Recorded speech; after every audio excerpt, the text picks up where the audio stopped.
আসসালামু আলাইকুম। স্বাগত জানাচ্ছি আখিস কুকিং স্টাইল চ্যানেলে। আজ আপনাদেরকে দেখাবো ঝটপট সকালের নাস্তার রেসিপি।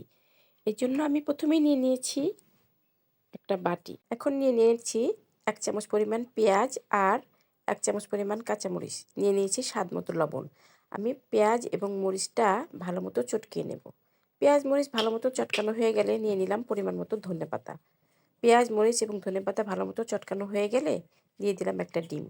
ডিমটা আমি ভালো মতো ফিটিয়ে পাশে রেখে দেব। এখন নিয়ে নিলাম মোজারেলা চিজ। আমি এখানে চিজগুলো গ্রেট করে নিয়েছি। এখন চলে গেলাম নাস্তাটা তৈরি করার জন্য। এখন প্যান গরম হলে দিয়ে দিলাম পরিমাণ মতো সয়াবিন তেল। তেলটা যখন গরম হবে তখন এই ফেটানো ডিমটা আমি তেলের ভিতরে ছেড়ে দিলাম। এখন দিয়ে দিলাম একটা রুটি। রুটিটা আমি উল্টে পাল্টে দিলাম। এখন যখন ডিমটা এক পাশ ভাজা হয়ে যাবে তখন আমি রুটিটা সহ উল্টে দিলাম। এখন ডিমের উপরে আমি এই চিজগুলা ভালো মতো ছড়িয়ে দিলাম।